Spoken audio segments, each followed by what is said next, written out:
매일 아침 하나님과 함께 누리는 하늘의 양식, 오늘 만나. 다리오 왕 제4년 아홉째 달, 곧 기슬레월 4일에 여호와의 말씀이 스가랴에게 임하니라. 그때에 베델 사람이 사레살과 네겝멜렉과 그의 부하들을 보내어 여호와께 은혜를 구하고 만군의 여호와의 전에 있는 제사장들과 선지자들에게 물어 이르되, 내가 여러 해 동안 행한 대로 5월 중에 울며 근신하리이까? 만군의 여호와의 말씀이 내게 임하여 이르시되, 온 땅의 백성과 제사장들에게 이르라. 너희가 70년 동안 다섯째 달과 일곱째 달에 금식하고 애통하였거니와 그 금식이 나를 위하여 한 것이냐? 너희가 먹고 마실 때 그것은 너희를 위하여 먹고 너희를 위하여 마시는 것이 아니냐? 예루살렘과 사면 성읍에 백성이 평온히 거주하며 남방과 평온에 사람이 거주할 때 여호와가 옛 선지자들을 통하여 외친 말씀이 있지 않으냐 하시니라. 여호와의 말씀이 스가랴에게 임하여 이르시되, 만군의 여호와가 이같이 말하여 이르시기를, 너희는 진실한 재판을 행하며 서로 인애와 궁유를 베풀며 과부와 고아와 나그네와 궁핍한 자를 압제하지 말며 서로 해하려고 마음에 도모하지 말라 하였으나 그들이 듣기를 싫어하여 등을 돌리며 듣지 아니하려고 귀를 막으며 그 마음을 금강석 같게 하여 율법과 만군의 여호와가 그의 영으로 옛 선지자들을 통하여 전한 말을 듣지 아니하므로 큰 진노가 만군의 여호와께로부터 나왔도다. 내가 불러도 그들이 듣지 아니한 것처럼 그들이 불러도 내가 듣지 아니하리라. 만군의 여호와가 말하였느니라. 내가 그들을 바람으로 불어 알지 못하던 여러 나라에 흩었느니라. 그 후에 이 땅이 황폐하여 오고 가는 사람이 없었나니 이는 그들이 아름다운 땅을 황폐하게 하였음이니라.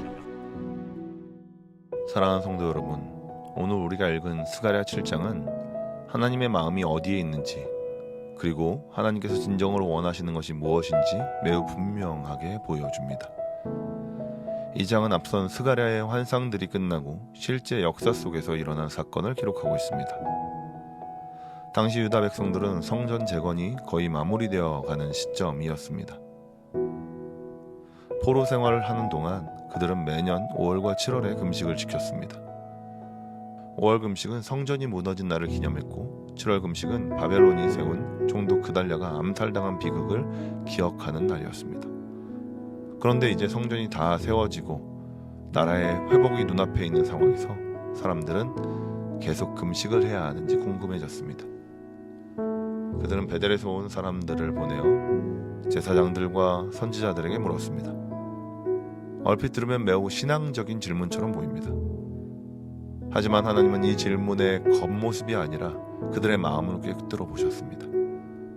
그 금식이 정말 하나님을 위한 것이었는지 아니면 자기들만을 위한 종교적 습관이었는지를 먼저 물으셨습니다. 5절입니다. 그 금식이 나를 위하여 한 것이냐? 이 한 문장이 모든 것을 드러냅니다.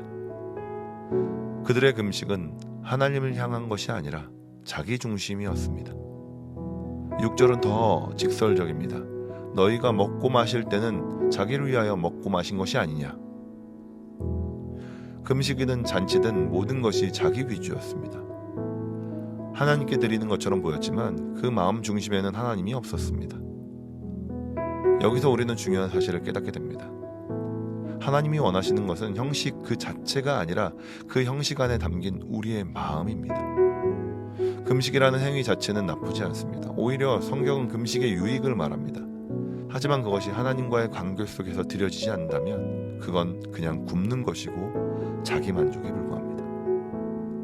하나님은 스가랴를 통해 그들에게 이미 옛 선지자들이 전했던 말씀을 다시 상기시키십니다. 9절과 10절입니다. 진실한 재판을 행하며 서로 인애와 긍휼을 베풀며 과부와 고아와 나그네와 가난한 자를 압제하지 말며 서로 해하려 마음을 품지 말라.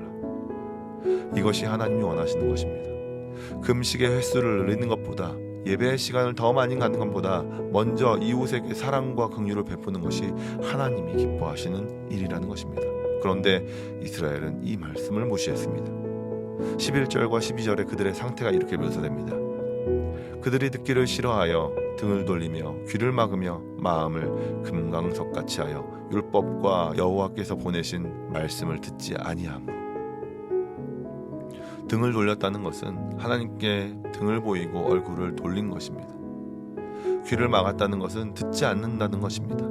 마음을 금강석같이 했다는 것은 돌보다 더 단단하게 마음을 닫아버린 상태를 말합니다. 이처럼 이스라엘에겐 형식은 남고 하나님은 저버린 일들이 삶에 가득했다는 것이죠.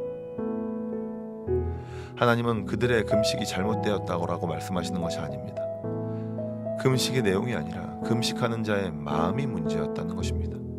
하나님은 언제나 우리의 예배와 기도와 금식을 받으시기 전에 그것이 누구를 위하여 한 것인지 그 중심이 하나님께 있는지 보십니다. 오늘 우리의 예배도 마찬가지입니다. 예배당에 나와 자리에 앉아 있는 것만으로는 하나님이 원하시는 예배가 아닙니다. 찬양을 하고 헌금을 드리는 것도 그 안에 하나님을 향한 사랑과 감사와 순종이 없으면 껍데기에 불과합니다. 하나님은 오늘 우리에게 물으십니다. 그 예배가 나를 위한 것이냐? 그렇다면 하나님이 진정으로 원하시는 삶은 어떤 삶입니까? 바로 9절과 10절에 말씀하신 대로 정의와 사랑과 긍휼이 흐르는 삶입니다. 공정하게 판단하고 서로를 따뜻하게 대하며 약자를 보호하고 해를 끼칠 생각조차 하지 않는 삶입니다. 이것은 단지 사회 윤리를 말하는 것이 아닙니다. 하나님을 사랑하는 마음이 있을 때 반드시 나타나는 열매입니다. 하나님과의 관계가 바르게 세워지면 그 사랑이 이웃에게 흘러갑니다. 사랑하는 성도 여러분, 우리의 신앙은 하나님께 드리는 예배와 사람과의 관계 사이에서 나누어질 수 없습니다.